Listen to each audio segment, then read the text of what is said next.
May 20, 1942. Pearl Harbor, Hawaii.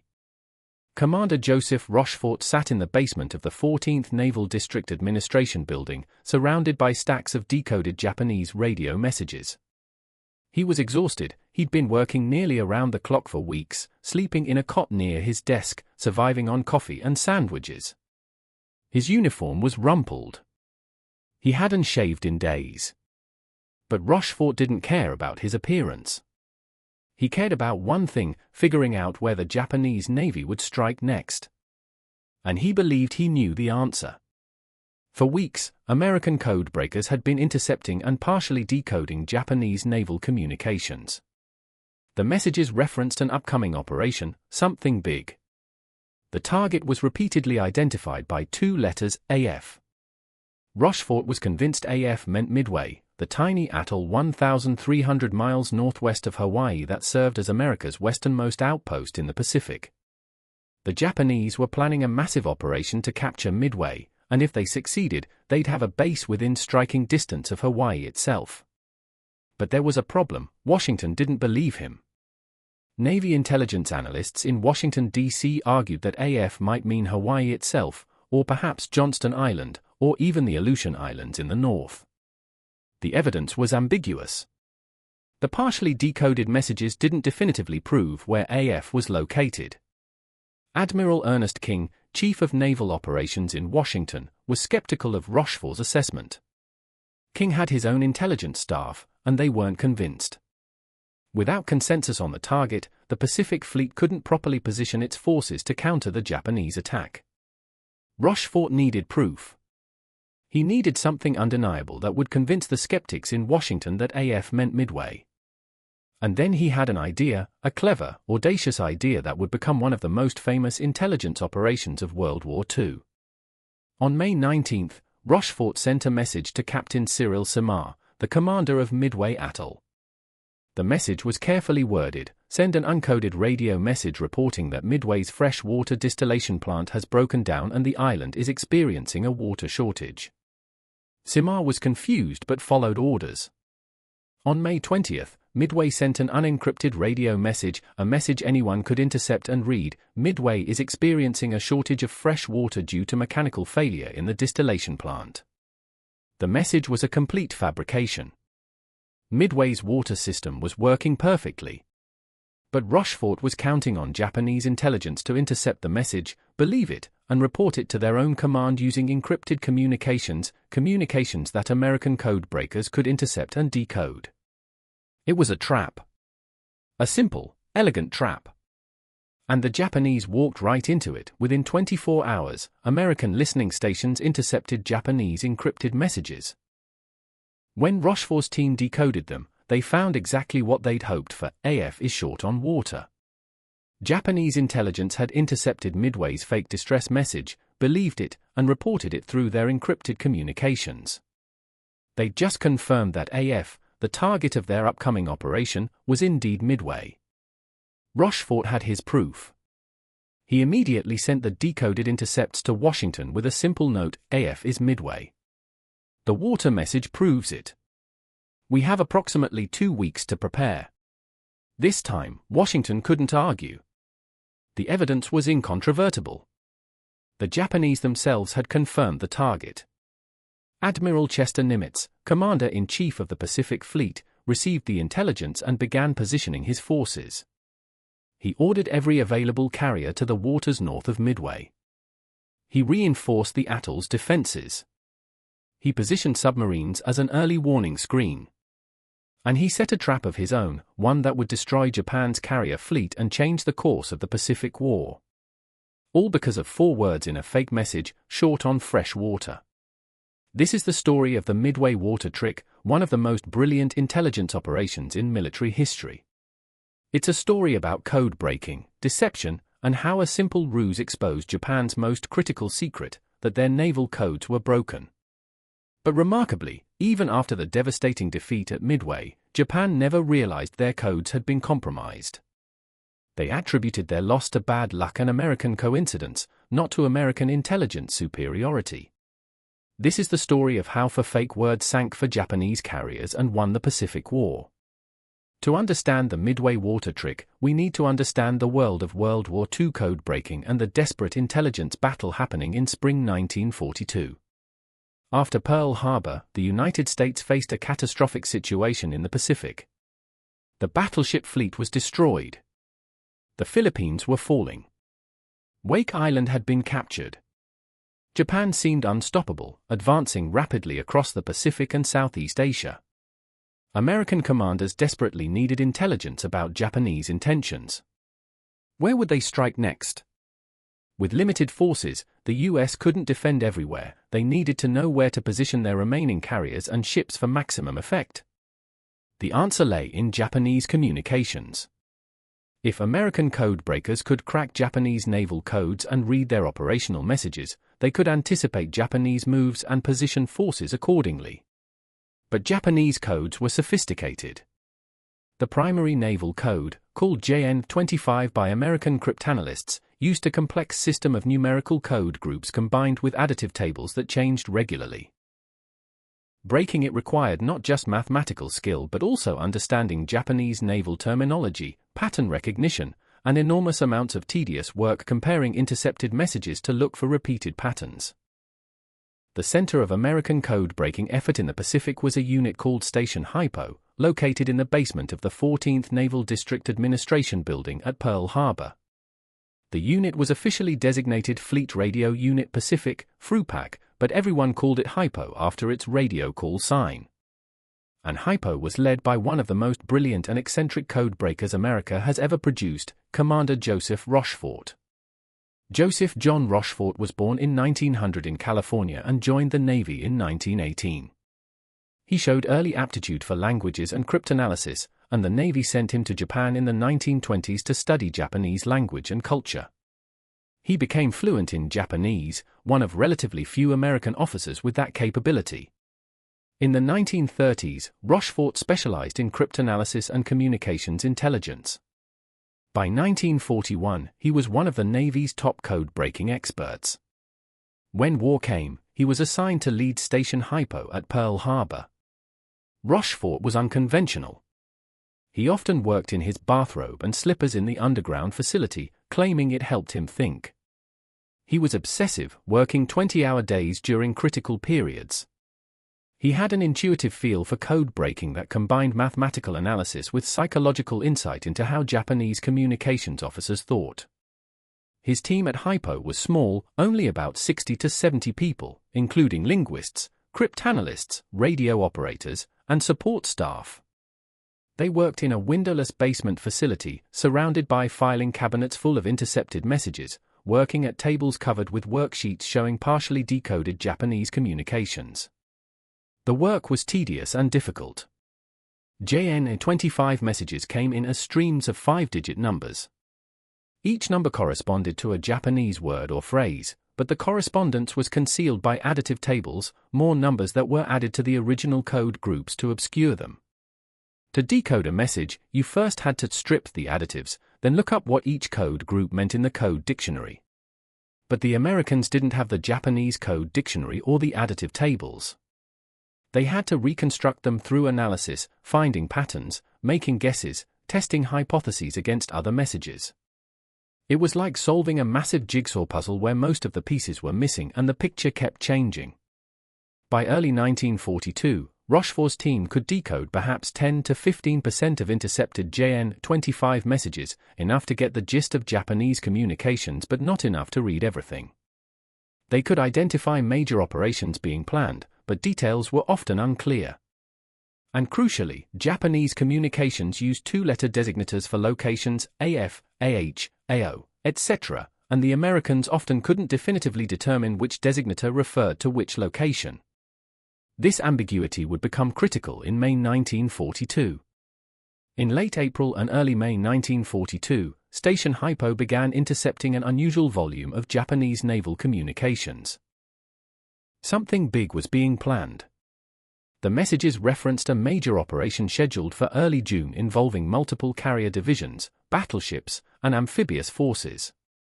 The operation's target was repeatedly identified as AF. Rochefort analyzed the context of the messages and became convinced AF meant Midway. Several pieces of evidence supported this.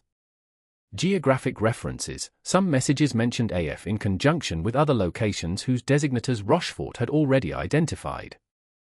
The geographic relationship suggested AF was in the Central Pacific, consistent with Midway's location. Operational details. The messages discussed air operations from AF, suggesting it had an airfield. Midway had an airfield. The messages mentioned the need for seaplanes, which suggested a location with a lagoon suitable for seaplane operations. Midway had such a lagoon.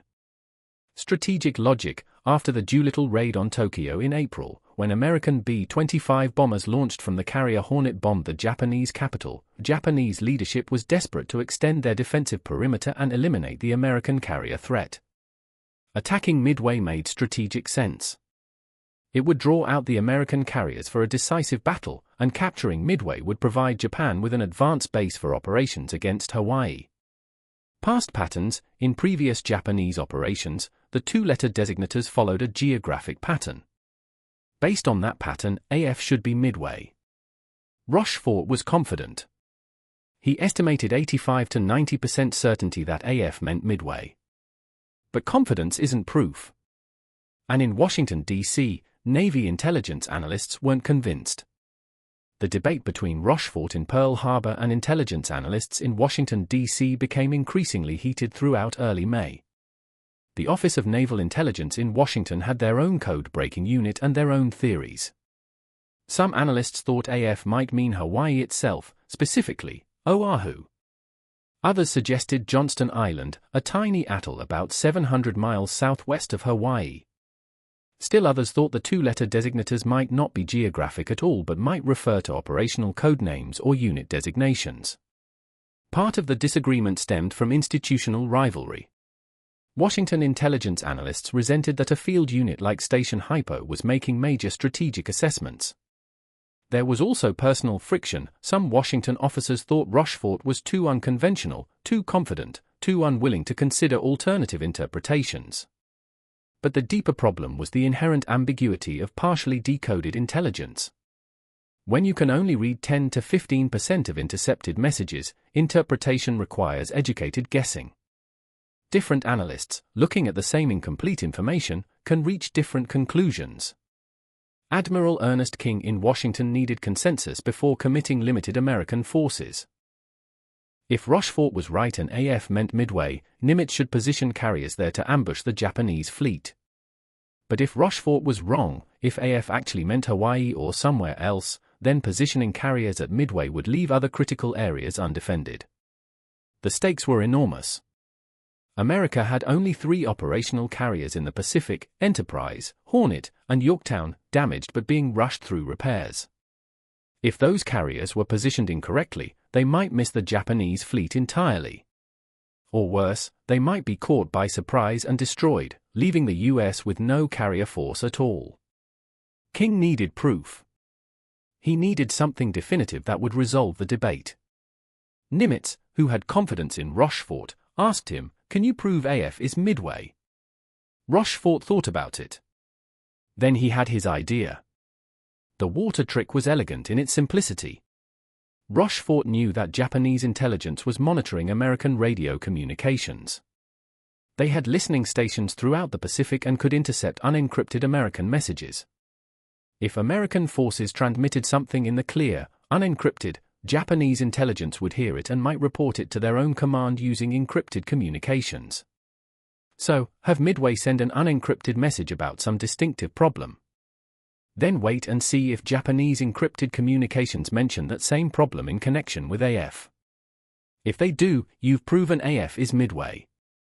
Rochefort chose a water shortage as the fabricated problem. The choice was strategic. Midway Atoll is a tiny island, just a few square miles of land.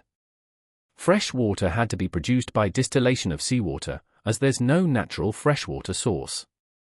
A water shortage would be a serious problem for the garrison, the airfield, and any forces stationed there. It was plausible that Japanese intelligence would find this information valuable and would report it to fleet commanders planning an attack on the island. On May 19, Rochefort sent his request to Captain Cyril Simard at Midway. Simard was initially confused, Midway's water system was working fine. But Rochefort explained the plan, and Simard agreed to cooperate. On May 20, Midway transmitted an unencrypted message: Midway's water distillation plant has suffered mechanical failure. Fresh water supply critically low. Request immediate assistance. The message went out on standard frequencies, unencrypted, readable by anyone listening. And then Rochefort waited. Japanese intelligence intercepted the Midway water message almost immediately. At their intelligence station in the Marshall Islands, Japanese communications officers dutifully noted the American transmission and filed a report. The report worked its way through Japanese intelligence channels. It reached the staff officers planning the Midway operation. They noted the information with interest. If Midway was experiencing a water shortage, that might affect American defensive capabilities. It was worth reporting to operational commanders. On May 22, Japanese encrypted communications included a message: AF is reported to be short on fresh water due to distillation equipment failure. American listening stations intercepted this encrypted Japanese message. It was forwarded to Station Hypo for decoding. Rochefort's team stripped the additives, looked up the code groups, and decoded the message. When Rochefort read it, he allowed himself a rare smile. The trap had worked perfectly. He immediately drafted a message to Washington and to Admiral Nimitz: Japanese encrypted communications confirm AF experiencing water shortage. This can only refer to our fabricated Midway water message transmitted May 20. Therefore AF is definitively Midway. Estimate Japanese operation against Midway will occur first week of June. Recommend immediate carrier deployment. This time, there was no argument from Washington. The proof was undeniable. AF was Midway. Admiral King sent authorization to Nimitz: position forces as necessary to defend Midway and engage Japanese carrier forces. You have operational authority to commit all available assets.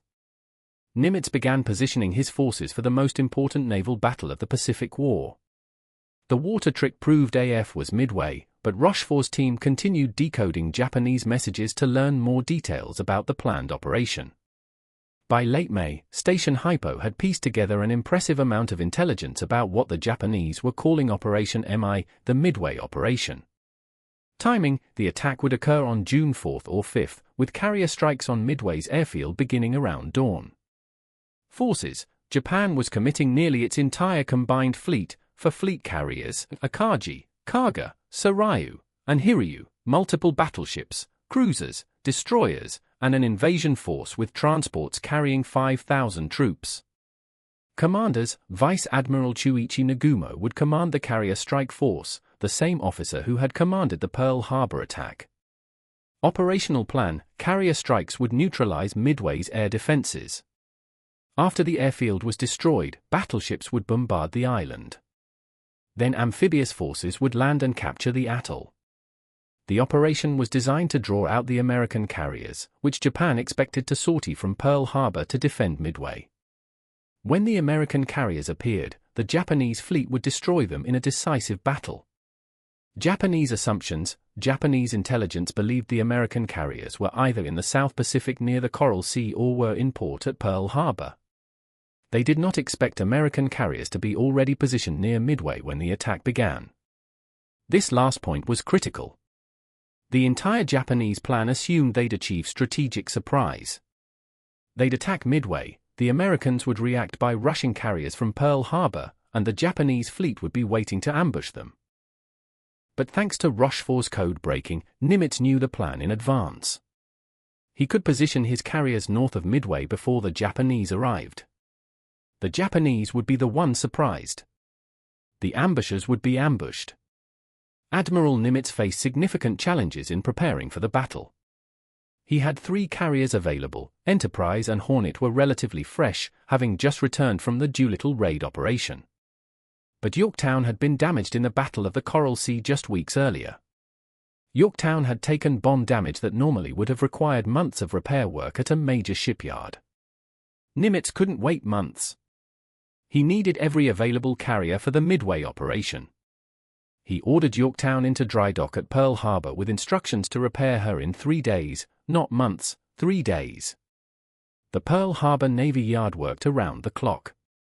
Hundreds of workers swarmed over Yorktown, welding damaged plates, replacing systems, cutting corners wherever possible to get her minimally operational. It wasn't a complete repair, it was emergency patching to make her combat capable for one more battle. In exactly 3 days, Yorktown left Pearl Harbor. She wasn't fully repaired, but she could fight. Nimitz positioned his 3 carriers, Enterprise, Hornet, and Yorktown, at Point Luck, about 200 miles northeast of Midway. This position was carefully chosen. It was close enough to Midway to intervene when the Japanese attacked, but far enough away that Japanese scout planes from the approaching fleet probably wouldn't detect the American carriers. The American force was outnumbered. Japan had 4 fleet carriers, America had 3. Japan had more battleships, more cruisers, more destroyers. On paper, American chances looked poor. But America had something far more valuable than numbers: perfect intelligence about Japanese plans, timing, and positions. Nimitz knew exactly when the Japanese would attack. He knew where they'd be. He knew their approach routes. He knew their order of battle. He had positioned his carriers to strike first, achieving tactical surprise despite being outnumbered. And the Japanese had no idea the Americans were waiting for them. June 4, 1942. Dawn. Vice Admiral Nagumo's carrier strike force approached Midway from the northwest. The 4 Japanese carriers, Akagi, Kaga, Soryu, and Hiryu, launched their first strike wave, 108 aircraft heading toward Midway to destroy the airfield and neutralize the island's defenses. Everything was proceeding according to plan. Japanese scout planes had been launched to search for American ships, but no contacts had been reported. Nagumo believed the American carriers were still at Pearl Harbor, at least 2 days away from intervening. But 200 miles to the northeast, on the American carriers Enterprise, Hornet, and Yorktown, flight deck crews were preparing to launch their own strike. American scout planes had located the Japanese carriers. Admiral Raymond Spruance, commanding Enterprise and Hornet, gave the order, "Launch the attack." Within hours, American dive bombers and torpedo bombers were winging toward the Japanese fleet. The Battle of Midway, the decisive carrier battle that would determine control of the Pacific, was about to begin. And it began exactly as Rochefort's intelligence had predicted. The battle itself has been covered extensively in countless histories. But let me focus on the intelligence aspects, how the code breaking and the water trick contributed to the American victory. Because the Americans knew exactly when and where the Japanese would attack, they positioned their forces optimally. The carriers were close enough to strike but far enough away to avoid being detected by Japanese scouts. Midway's airfield had been reinforced with additional aircraft. Submarines had been positioned along the Japanese approach routes. None of this would have been possible without breaking the Japanese codes and confirming the target through the water trick. The tactical result was catastrophic for Japan. In 5 minutes of American dive bombing attacks around 10:25 a.m. on June 4, 3 Japanese carriers, Akagi, Kaga, and Soryu, were struck by multiple bombs and set ablaze. The 4th carrier, Hiryu, was struck later that afternoon and also set afire. By June 5, all 4 Japanese carriers had sunk or were sinking. Japan's elite carrier striking force, the same force that had attacked Pearl Harbor, was destroyed.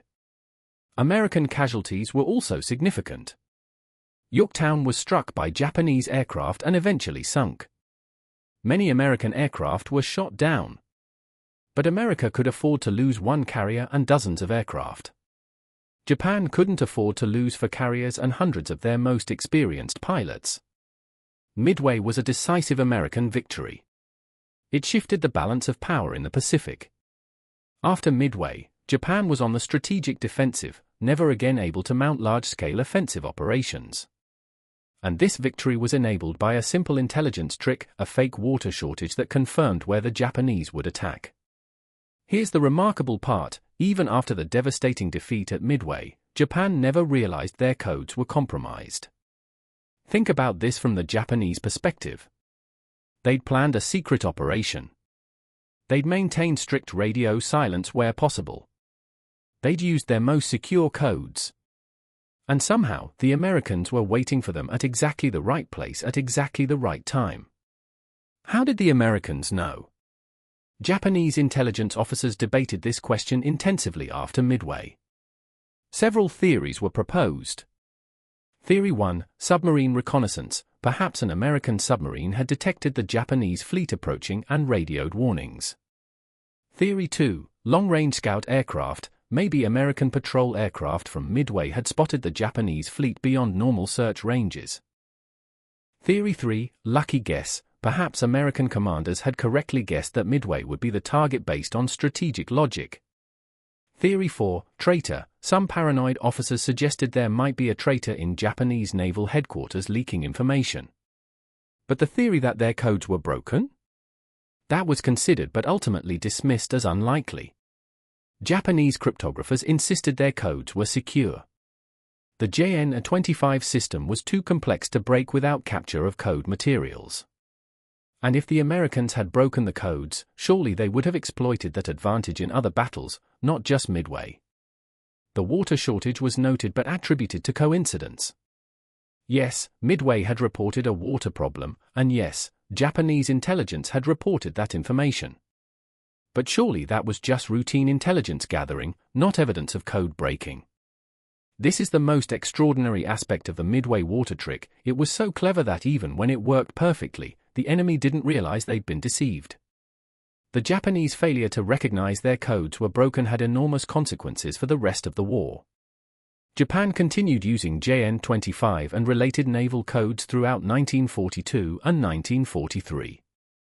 They made periodic changes to the code books and additive tables, standard cryptographic practice, but they didn't overhaul the entire system because they didn't believe it was compromised. This meant American code breakers could continue reading Japanese naval communications for years. Station Hypo and other U.S. code-breaking units exploited this intelligence to devastating effect. Operation Vengeance, April 1943. American codebreakers decoded messages revealing Admiral Yamamoto's inspection itinerary. U.S. Army P-38 fighters ambushed and shot down Yamamoto's aircraft, killing him. Japan never realized the Americans had advanced knowledge of his flight plan from codebreaking. Submarine warfare. American submarines used decoded Japanese convoy routes and schedules to position themselves for ambushes. Japanese merchant shipping losses were catastrophic, partly because American subs often knew exactly where Japanese ships would be. Battle of the Philippine Sea, June 1944. American forces had advance intelligence from code breaking about Japanese carrier operations, contributing to the devastating Great Marianas Turkey Shoot where Japanese naval aviation was effectively destroyed. Throughout the war, American cryptanalysts estimated they were reading 40 to 60% of Japanese naval communications by 1943 to 44, up from the 10 to 15% they could manage in early 1942. This intelligence advantage contributed significantly to American victory. And Japan never fully realized the extent of the compromise. They made some changes to codes and procedures, especially after suspicious coincidences, but they never completely overhauled their cryptographic systems because they never confirmed that their codes were broken. The Midway water trick was so subtle, so carefully designed, that it provided proof to the Americans while leaving the Japanese uncertain about what had happened. After the war, when Japanese officers learned about American code breaking, many were shocked and dismayed. Captain Mitsu Fukaida, who had led the Pearl Harbor attack and was supposed to lead the Midway strike, but was hospitalized with appendicitis, wrote in his post-war memoir, "When I learned that Americans had broken our codes and knew our plans for Midway in advance, I was stunned. All our casualties, all our losses, they resulted partly from our own security failures. We were fighting with one hand tied behind our backs because the enemy could read our messages. How could we have been so blind?" Commander Minoru Genda, who helped plan the Midway operation, reflected, "The water shortage should have been a warning sign. Midway reports a problem, and suddenly Americans are perfectly positioned to ambush us. But our intelligence officers convinced us it was coincidence. We wanted to believe our codes were secure, so we accepted explanations that, in retrospect, seem foolish. Vice Admiral Matomu Gaki, who served on Admiral Yamamoto's staff, kept a detailed war diary. In his post-war entries, he wrote, "Discovering that Americans read our codes throughout the war was humiliating. Every operation we planned, every movement we made, they knew. They were always one step ahead because they could read our intentions in our own messages. The Midway defeat should have been a clear signal, but we missed it. That failure of recognition cost us the war." But perhaps the most poignant reflection came from a junior Japanese communications officer whose name wasn't recorded in post-war interviews. He said, "I was trained in cryptography. I knew our codes could theoretically be broken. But my superiors told me JN-25 was secure, that Americans lacked the linguistic knowledge and mathematical sophistication to break it. I believed them because I wanted to believe them. After the war, I learned that not only had Americans broken our codes, but they'd done it with a relatively small team working in a basement in Hawaii. Our assumptions about American capabilities were completely wrong. We underestimated them in every way." Commander Joseph Rochefort, the architect of the water trick, didn't immediately receive the recognition he deserved. In the months after Midway, the institutional rivalry between Station Hypo in Pearl Harbor and the code-breaking units in Washington intensified. Some Washington intelligence officers resented that Rochefort had been right about AF meaning Midway. They felt he'd made them look bad. In fall 1942, Rochefort was recommended for the Distinguished Service Medal for his code-breaking work leading up to Midway. But the recommendation was blocked by officers in Washington who argued that code-breaking was a team effort and singling out one individual was inappropriate. In October 1942, Rochefort was reassigned from Station Hypo, effectively removed from operational code-breaking. He spent the rest of the war in less prominent positions. The Navy's bureaucracy had sidelined one of its most brilliant intelligence officers because he'd been too successful and had made rivals look bad. This injustice rankled. Many of Rochefort's subordinates and colleagues protested the decision. Admiral Nimitz tried to intervene but was rebuffed. Rochefort's removal from code-breaking operations was one of the Navy's major personnel mistakes of the war. Rochefort never publicly complained about his treatment. He continued serving quietly until his retirement in 1947. He rarely gave interviews and didn't seek public recognition. It wasn't until the 1970s, when the history of World War II code-breaking began to be declassified, that Rochefort's contributions became widely known. Historians reviewing the records realized that Rochefort had been central to the Midway victory and that his water trick had been a stroke of genius. In 1985, nearly 30 years after his retirement, Captain Roger Pinot, a naval historian who had worked with Rochefort, began a campaign to get Rochefort the recognition he deserved. Pinot gathered testimonials from surviving code breakers and submitted a renewed recommendation for the Distinguished Service Medal. In 1986, President Ronald Reagan posthumously awarded Commander Joseph J. Rochefort the Distinguished Service Medal, 44 years after Midway and 10 years after Rochefort's death in 1976. The award citation read in part, "for exceptionally meritorious service to his country as officer in charge of the Combat Intelligence Unit, during the Battle of Midway in June 1942. Through his brilliant cryptanalytic work and inspired leadership, Commander Rochefort was able to provide Admiral Nimitz with precise intelligence concerning Japanese plans and intentions, enabling American forces to achieve a decisive victory." It was the recognition Rochefort should have received in 1942. But at least it finally came, even if posthumously. The water trick has become legendary in intelligence circles. It's taught as a case study at the NSA, CIA, and military intelligence schools. It exemplifies several principles of effective intelligence work. Creative problem solving. Rochefort faced a problem: how to prove AF was Midway. He developed a creative solution that exploited the intelligence environment and enemy procedures. Understanding the enemy, the trick worked because Rochefort understood how Japanese intelligence operated. He knew they monitored American communications. He knew they reported information through encrypted channels. He exploited this knowledge. Simple elegance. The best deceptions are simple. A complicated trick has more ways to fail. Rochefort's trick was beautifully simple: send a fake message, see if the enemy reports it. Operational security: the trick was executed with minimal knowledge. Only a handful of people knew about it, reducing the risk of compromise. Strategic impact: the trick resolved a critical intelligence debate and enabled proper positioning of American forces. Its strategic value was immense. Modern intelligence officers study the Midway water trick not just as history but as a model for how intelligence operations should be conducted. There's an interesting counterfactual question: what if the water trick had failed? What if Japanese intelligence hadn't intercepted Midway's fake water message? Or what if they'd intercepted it but been suspicious and not reported it? Or what if they'd reported it but used a different designator than AF? If the trick had failed, the debate over AF's identity would have continued. Washington might have overruled Rochefort. Nimitz might have been forced to position carriers to defend Hawaii or to split his forces to cover multiple potential targets. In that scenario, the Battle of Midway might have gone very differently.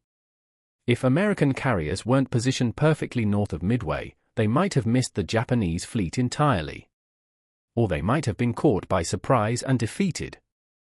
Japan might have captured Midway. The strategic balance in the Pacific might have remained in Japan's favor through 1943. The war might have lasted significantly longer.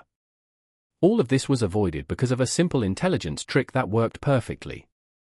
History sometimes turns on small moments. The water trick was one of those moments, a clever deception that had enormous strategic consequences. Let's talk about the technical side of the code breaking that made the water trick necessary and possible. JN-25, the Japanese naval code that Rochefort's team was breaking, was a sophisticated system. Understanding how it worked helps appreciate why code breaking was so difficult and why tricks like the water message were necessary. JN-25 used a two-step encoding process. First, Japanese words and phrases were converted to 5-digit numbers using a code book. For example, carrier might be represented as 12345, attack as 67890, and Midway as 54321. These numbers were then plain code. But sending messages in plain code would be too easy to break. If you intercepted enough messages, you could figure out what the common code groups meant. So JN-25 added a second layer, additive encryption. The sender would take the plain code numbers and add another set of 5-digit numbers from an additive table. These additives changed the plain code into cipher code. For example, if the plain code for a carrier was 12345 and the additive was 99999, the cipher code would be 11344. With carries, cryptographers used false addition without carrying. This cipher code was what got transmitted by radio. To read the message, the recipient would subtract the same additives, using a copy of the additive table, revealing the plain code, then look up the plain code in their copy of the code book to get the original Japanese text. American codebreakers didn't have the code book or the additive tables. They had to reconstruct both through analysis. This was incredibly difficult. They'd intercept thousands of messages, all in cipher code. They had to 1. Strip the additives, figure out what numbers had been added to the original plain code. 2. Determine what the plain code groups meant, build their own copy of the Japanese code book. Both steps required finding patterns in messages that used similar phrases, messages that used predictable formats, like weather reports or fleet movement notifications, messages where context gave clues to meaning. It was tedious, painstaking work. A team might spend weeks analyzing one frequently appearing code group to figure out what it meant. Progress was measured in small increments, learning the meaning of one more code group, stripping additives from one more section of the additive tables. By May 1942, Rochefort's team had made significant progress but still couldn't read everything. They could identify major operations. They could sometimes determine timing and forces involved. But specific details, especially location designators like AF, remained ambiguous. This ambiguity created the need for the water trick. Rochefort was fairly confident AF meant Midway based on context and pattern analysis, but he couldn't definitively prove it just from code breaking alone. He needed external confirmation. The water trick provided that confirmation by exploiting the intelligence cycle, sending information the Japanese would intercept, waiting for them to report it in encrypted form, then decoding their encrypted report to see if it mentioned the information in connection with AF. It was a brilliant exploitation of the entire intelligence ecosystem. There's a lesser-known aspect of the Midway intelligence story, the role of traffic analysis. Code breaking, actually reading the content of messages, gets most of the attention. But traffic analysis, studying patterns of who's sending messages to whom, at what volume, and when, provides valuable intelligence even without reading message content.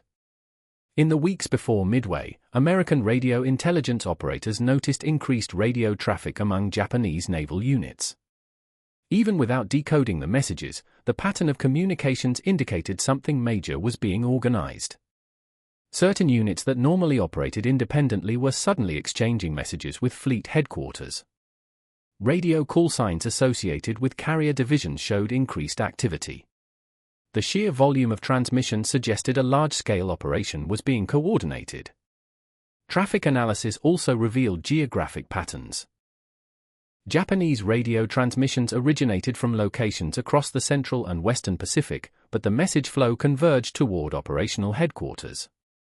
By tracking which units were communicating with which headquarters, analysts could infer which forces were being assembled for the operation. One particularly revealing pattern, radio transmissions from the Marianas and Marshall Islands showed increased coordination with the combined fleet headquarters. This suggested forces staging from those locations were being prepared for movement, consistent with an operation against Midway or the Central Pacific. Lieutenant Commander Joseph Finnegan, one of Rochefort's traffic analysis specialists, produced daily summaries of Japanese radio patterns. His reports noted the drumbeat of increasing communications that indicated major operations were imminent. Even before the code-breaking teams had pieced together the operational details, traffic analysis was warning that something big was coming. This combination of code breaking, revealing what the messages said, and traffic analysis, revealing patterns of communication, gave American intelligence a comprehensive picture of Japanese preparations. The water trick added the final piece, definitive confirmation of the target. Modern intelligence work still uses this same combination: signals intelligence, reading communications, traffic analysis, studying communication patterns, and deception operations, tricks like the water message to confirm or deny hypotheses. The Midway intelligence success wasn't just about brilliant code breaking. It was about integrating multiple intelligence sources into a coherent picture and using creative methods to fill critical gaps in knowledge. After Midway, the U.S. Navy's code-breaking operations expanded dramatically. The success at Midway proved the value of signals intelligence. Admiral King and other senior leaders who'd been skeptical became converts. Resources flowed to code-breaking units. Personnel increased. Equipment improved. The organizational status of code-breaking was elevated. By 1943, the Navy had 3 major radio intelligence centers: Station Hypo at Pearl Harbor, later redesignated Frupak and moved to Makalapa, Station Negat in Washington, D.C., OPA-20G, and Station Cast, which had evacuated from the Philippines to Australia and was operating as Fleet Radio Unit Melbourne, Frumal. These 3 stations worked collaboratively, sharing intercepts, sharing analytical breakthroughs, and coordinating their efforts to break Japanese codes. When one station made progress on a code group or additive table, they'd share it with the others. This collaboration dramatically improved overall effectiveness. The Army also had its own signals intelligence organization working on Japanese codes, primarily focusing on Japanese diplomatic and military codes rather than naval codes. The Army unit, eventually designated Arlington Hall Station, made significant contributions including breaking Japanese Army codes that provided intelligence about Japanese defensive preparations on Pacific Islands. All of this signals intelligence was coordinated through increasingly sophisticated processes. Intelligence officers learned to integrate code breaking with other sources: prisoner interrogations, captured documents, aerial reconnaissance, coast watchers, to build comprehensive operational pictures. By mid-1943, American intelligence was regularly providing operational commanders with detailed information about Japanese forces, movements, and intentions. This intelligence advantage contributed significantly to American tactical and operational successes throughout the Pacific Campaign. And it all started with proving that code breaking could work, which the Midway water trick had accomplished definitively. There's a philosophical question embedded in the Midway story: was it ethical to use code-breaking intelligence? Some might argue that reading enemy communications is a form of cheating, that honorable warfare should involve fair fights between equally informed opponents. But this romantic notion of warfare has never matched historical reality. Throughout history, military forces have sought intelligence advantages. Scouts reported enemy positions. Spies infiltrated enemy headquarters. Reconnaissance revealed enemy deployments. Captured documents provided enemy plans. Code breaking is simply another form of intelligence gathering. It exploits enemy security failures, inadequate codes, poor communications procedures, predictable behavior. If Japan wanted to protect their communications, they should have used unbreakable codes, which exist theoretically but are difficult to implement practically, or maintained better communications discipline. The Allies didn't see any ethical problem with code breaking. It was a legitimate intelligence method, no different from aerial reconnaissance or prisoner interrogation. The fact that it worked so well was Japan's failure, not an Allied transgression. In fact, Japan was also attempting to break Allied codes. They had their own signals intelligence organizations working on American, British, and Australian communications. They had some successes. Japanese code breakers broke some Allied merchant shipping codes and some lower-level tactical codes. But Japan never achieved against Allied codes what the Allies achieved against Japanese codes. This wasn't because Japan refused to try on ethical grounds, it was because Allied codes were more secure and changed more frequently, and because Japan never invested enough resources in code breaking. The ethical question isn't whether code breaking was legitimate. It clearly was. The interesting question is whether the intelligence advantage from code breaking created unfair battles where American forces had overwhelming advantages. And the answer is, sometimes yes, which was the entire point. The goal in warfare isn't to fight fair, it's to win while minimizing your own casualties. Intelligence advantages that allow you to position forces optimally, avoid enemy strengths, and exploit enemy weaknesses are exactly what military forces should seek. Code breaking shortened the war. It reduced American casualties by allowing better tactical decisions. It enabled operations that would have been impossible without intelligence. These outcomes were unambiguously positive from the Allied perspective. From the Japanese perspective, their failure to secure their own communications and their failure to break Allied codes represented major strategic failures that contributed to their defeat. Those failures were their responsibility, not Allied ethical violations. Let's return to the water trick itself and examine why it worked so perfectly. The trick exploited several Japanese organizational and procedural vulnerabilities. Compartmentalization: Japanese intelligence operators intercepting American messages didn't know about the upcoming Midway operation. They reported the water shortage as routine intelligence without realizing it might be deception. If Japanese intelligence had better communication between different sections, someone might have questioned why Midway was suddenly broadcasting its vulnerabilities. Trust in sources: Japanese intelligence trusted American communications because why would the Americans lie to themselves? The message was transmitted to Midway's command, not broadcast to the world. It seemed like internal American communications that happened to be interceptable. Japanese intelligence didn't consider that it might be deception specifically designed for them. Routine procedures: Japanese intelligence had standard procedures for reporting intercepted information. They followed those procedures mechanically without additional analysis.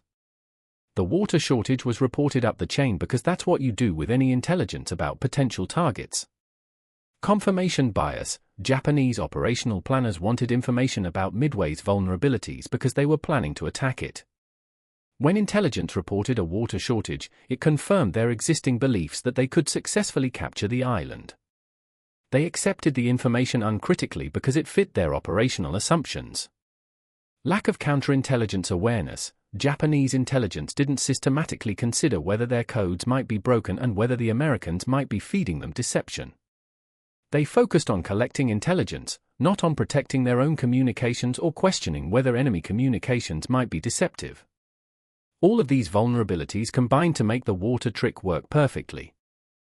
A more suspicious, more integrated intelligence organization might have questioned the convenient timing of Midway broadcasting a water shortage just as Japan was planning to attack.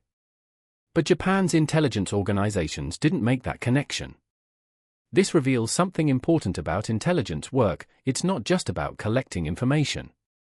It's about analysis, about questioning assumptions, about considering deception, about integrating information from multiple sources skeptically.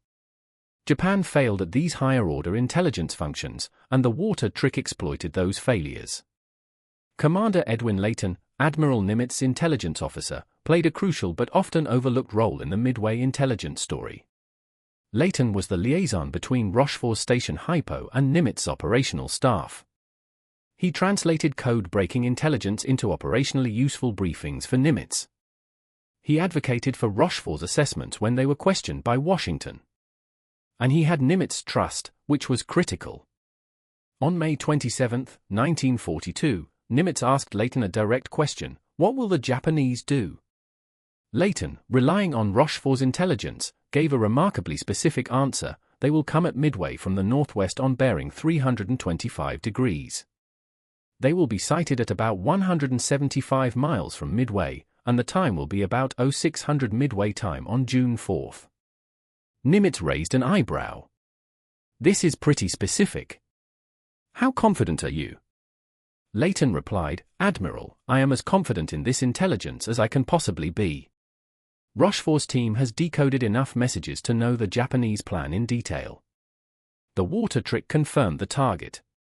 We know their approach, their timing, their composition. If we position our carriers correctly, we can ambush them. Nimitz made his decision: I'll trust your intelligence and Rochefort's work. We'll position accordingly. As it turned out, Layton's prediction was almost exactly correct.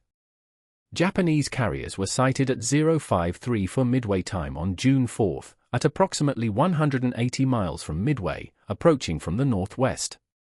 Layton had been off by 26 minutes and 5 miles, a trivial error given the complexity of predicting enemy operations. This level of precision demonstrates how good the intelligence was. Rochefort's code breaking, confirmed by the water trick, had given Nimitz near-perfect knowledge of Japanese intentions.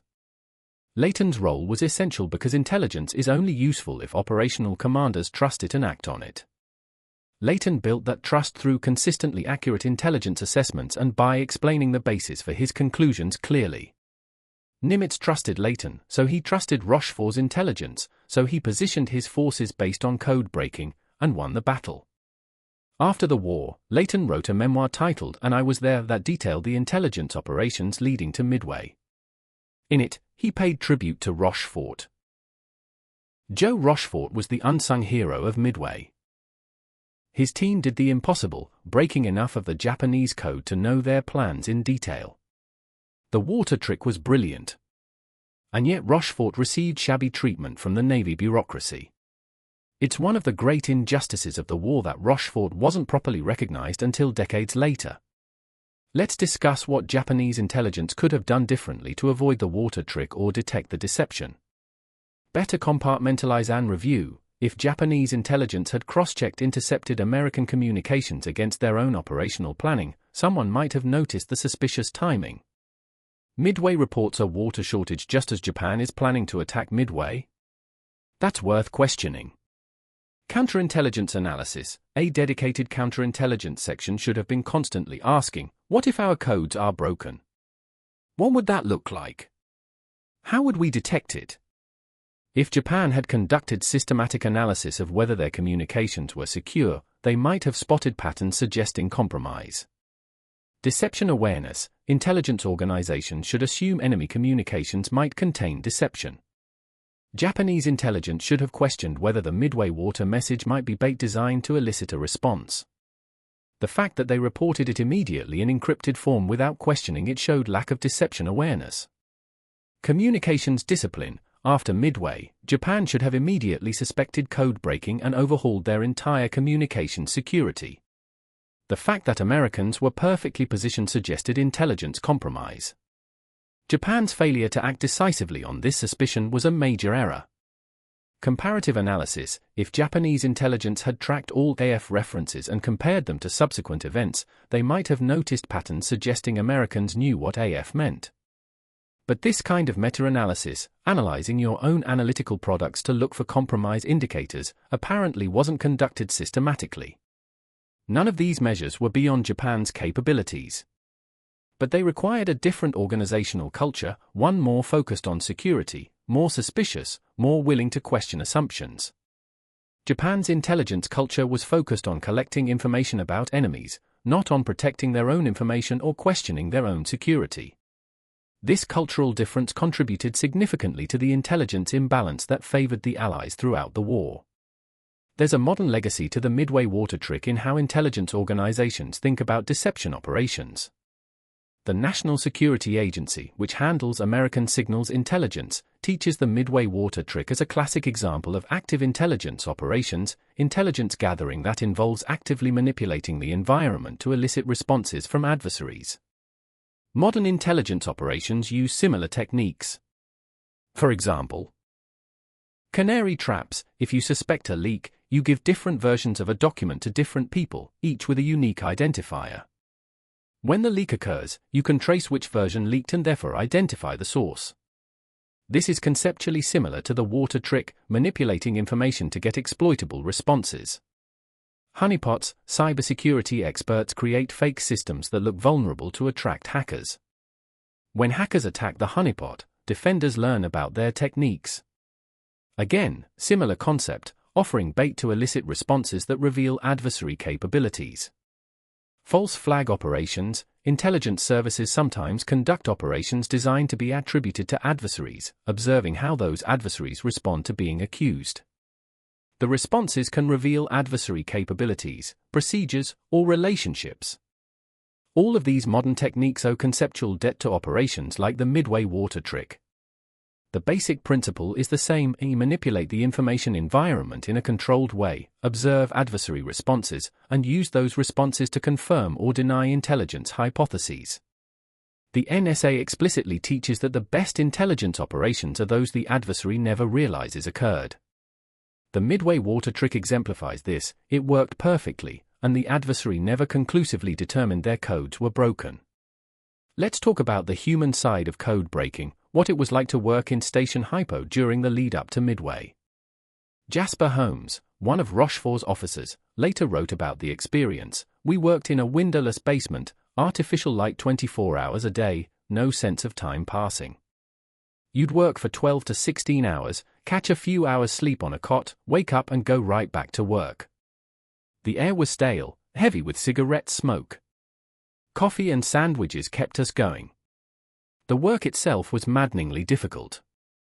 You'd spend hours analyzing one message, trying to strip the additives, guess at code groups, make sense of fragments. Sometimes you'd have a breakthrough, suddenly a pattern would emerge and you'd understand a whole section of code. Those moments were exhilarating.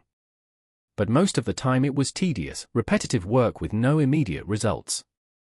What kept us going was knowing that lives depended on us. If we could break the codes, we could warn the fleet about Japanese operations. We could save ships, save lives, maybe change the course of battles.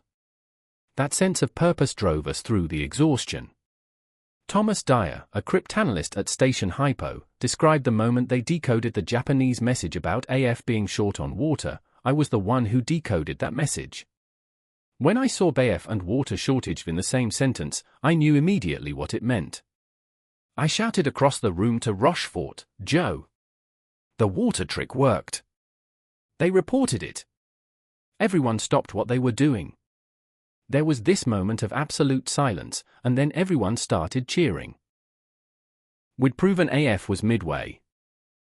We'd outsmarted Japanese intelligence. It felt incredible.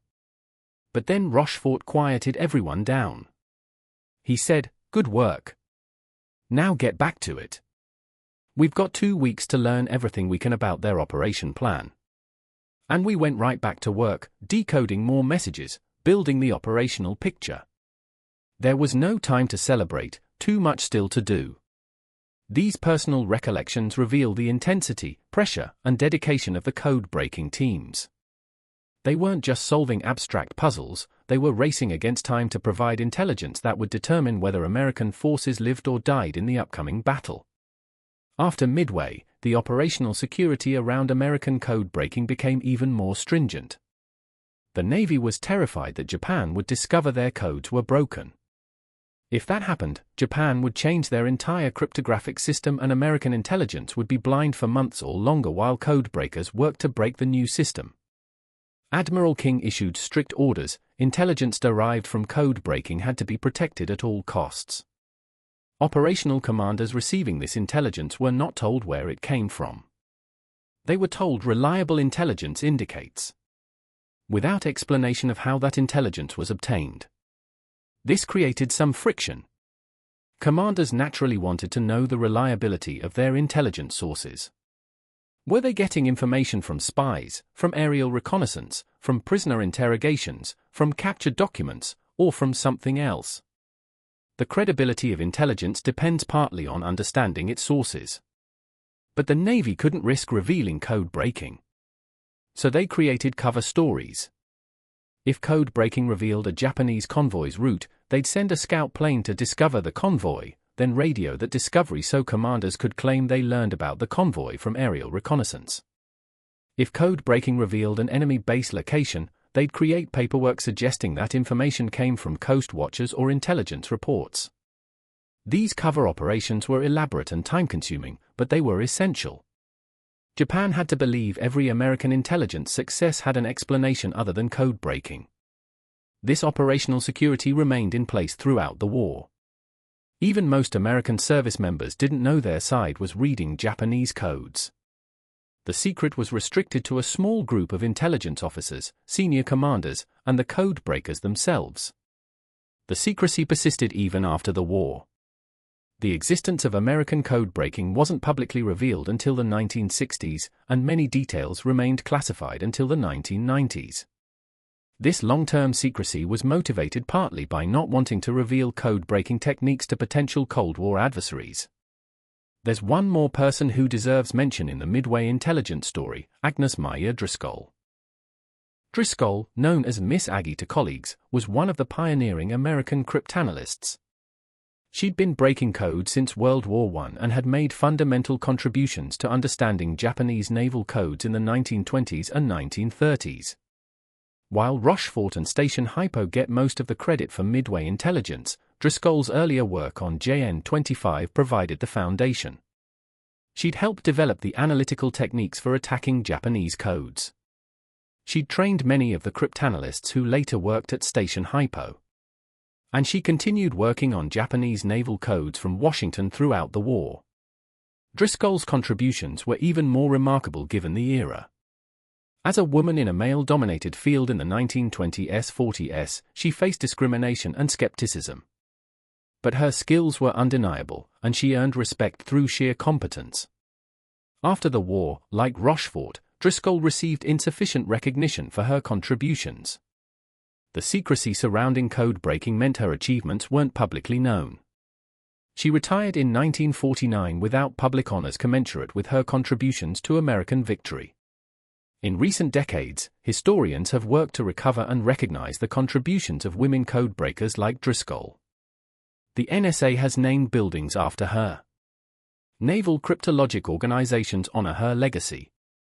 But during her lifetime and for decades after, her contributions were hidden by classification and overshadowed by male colleagues who received more recognition.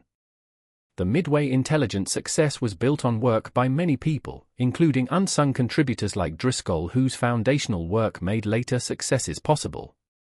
Let me end with a reflection on what the Midway water trick teaches us about intelligence, warfare, and human ingenuity.